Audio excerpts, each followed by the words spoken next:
तब rational movement भगवान और धर्म के खिलाफ आक्रामकता से बोलती थी। आपने अलग भूमिका क्यों ली? क्या कुछ डर था आपको या संघर्ष टालना था? क्या किस कारण क्या था उसका? विकास जी, आपने ये जो सवाल पूछा है, ये सवाल पूरे महाराष्ट्र का ही नहीं, सभी प्रोग्रेसिव लोगों का भी ये सवाल है। हमेशा प्रोग्रेसिव लोग ये मुझे सवाल पूछते आए हैं कि आप क्यों धर्म के और भगवान के खिलाफ नहीं बोलते? वैसे महाराष्ट्र में ऑलरेडी रैशनलिस्ट एसोसिएशन काम कर रही थी। नागपुर में मानवीय नास्तिक मंच काम कर रहा था।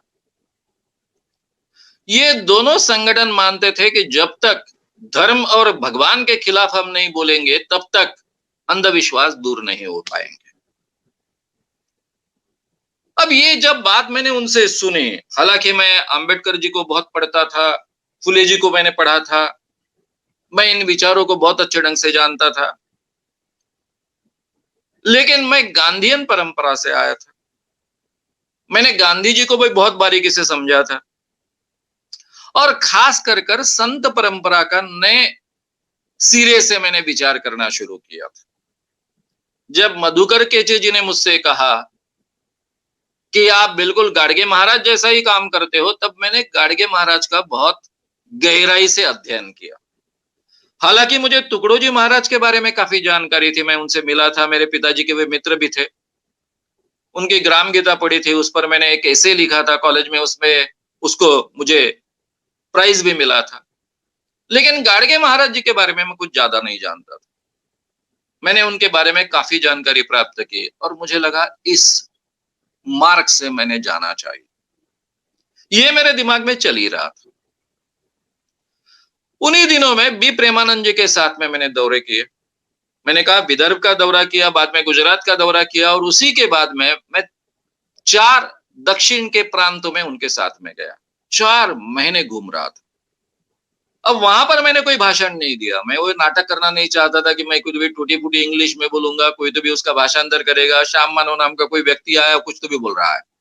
उसमें मुझे कोई तथ्य नहीं लग रहा था, क्योंकि ये सभी प्रोग्राम चल रहे थे पूरे दक्षिण के चारों प्रांतों में। वो स्थानिक भाषा में चल रहे थे। वो स्थानिक भाषा तो मुझे आती नहीं थी। तो मैं उनके साथ में जुड़ गया काम देखने के लिए और आसपास का प्रदेश भी देखते गए। तो ये जो मेरा विश्वास था वो पक्का होते गया कि ये काम का तरीका सही नहीं।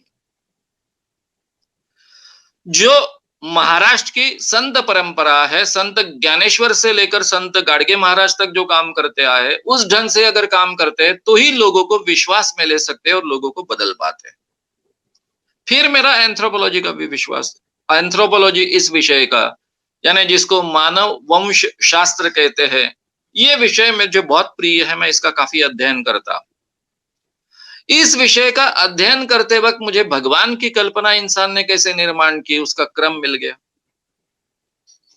भगवान की कल्पना इंसान निर्माण करते गया और बाद में कैसे बदलते गया, उसको जैसे जैसे ज्ञान की जानकारी प्राप्त होते गई उसने अपनी कल्पनाएं बदली, ये भी मुझे पता चला। तो मुझे ये पता चला कि अतार्किक विचारों के आधार पर इसकी निर्मित हुई। मुझे ये भी पता चला कि इंसान कई लाख सालों तक बगैर धर्म के जीते आया है। पहले जो थी वो कल्चर थी, संस्कृति थी। ये संस्कृति और कल्चर में एक विशेषता ये होती है कि ये नदी के प्रवाह जैसी होती है। जैसे नदी का प्रवाह बदलते रहता है, वैसे ही ये बदलते जाती है। यानी जब भी ज्ञान आएगा तो अज्ञान छोड़ देंगे और नया ज्ञान प्राप्त करेगा। ये प्रक्रिया धर्म निर्माण होने के बाद में रुक गई। उसमें शब्द प्रामाण्य निर्माण।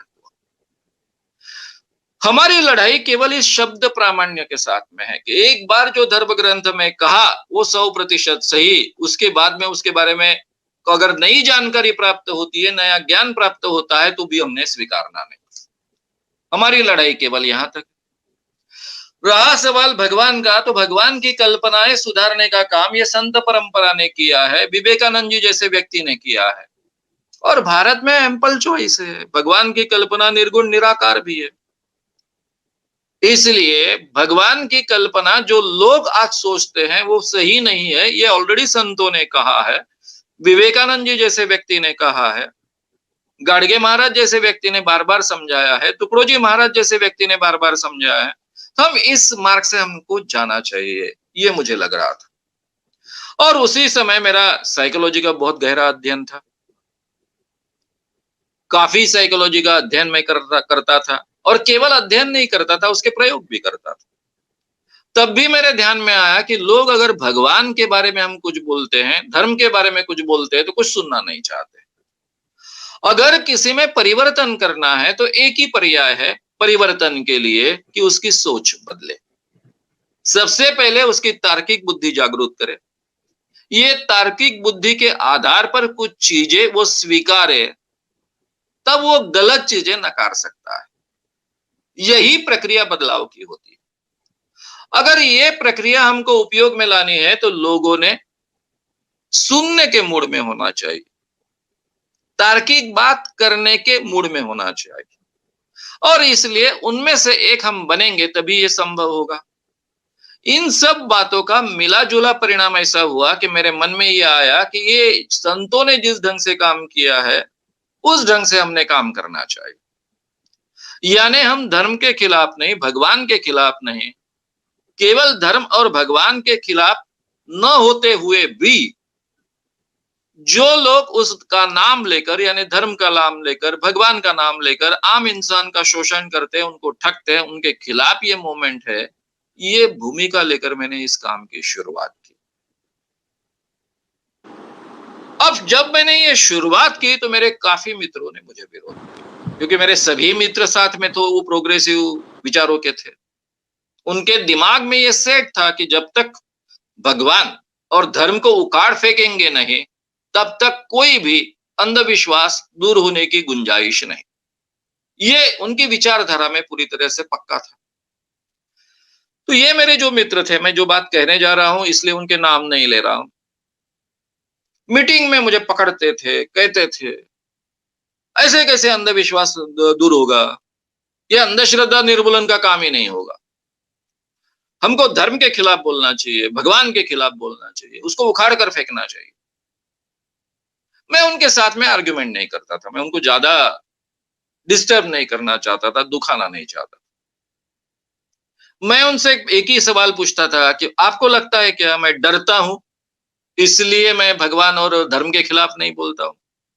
बोले नहीं, तू तो बहुत निडर है, हमको मालूम। अगर मैं निडर हूं, आपका विश्वास है, दूसरा आपको ऐसा लगता है कि मुझे ज्ञान नहीं है, यानी जो ज्ञान आपको है वो मुझे नहीं है, ऐसा आपको लगता है क्या? बोले नहीं नहीं, तेरे पढ़ाई के बारे में तो कोई सवाल नहीं है, तुझे ये सब बातें मालूम।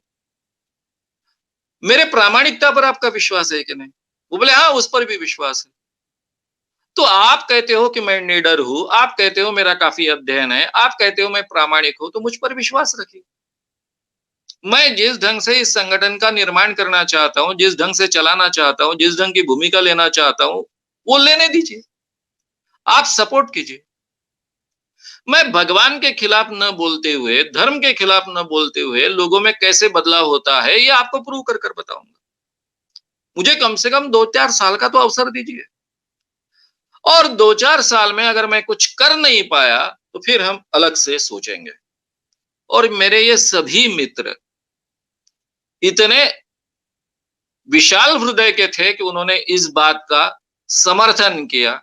उनको मान्य नहीं था, इसके बावजूद वो मेरे पीछे पूरी ताकत से खड़े रहे, और मैं अपने ढर्रे से काम करते गया और वो सपोर्ट करते गए। बाद में जाकर ये बातें उनके मन में ठीक लगी उनको, कि मानव कह रहे थे वो बात सही है, लोगों में बदलाव इस ढंग से भी होता है और ज्यादा अच्छे ढंग से होता है, बड़े पैमाने पर होता है। तो ये उनका बड़प्पन था कि इतने सालों से उस क्षेत्र में वो सोच रहे थे, उस ढंग से काम कर रहे थे, उस ढंग से विचार कर रहे थे। मैं एकदम से अलग ढंग से विचार कर कर ये काम की मैंने शुरुआत की थी, जिसको वो जड़ मान रहे थे अंधविश्वास का, भगवान और धर्म, उसके खिलाफ मैं बात नहीं कर रहा था, ये केवल टहनियां ऐसा मान रहे थे। इसके बावजूद मैंने ये काम जिस ढंग से शुरू किया, उसको उन्होंने सपोर्ट किया, हमेशा सपोर्ट करते रहे। कभी उन्होंने मेरे पैर खींचने का प्रयास नहीं किया और इसीलिए आगे ये काम इतने अच्छे ढंग से बढ़ पाया।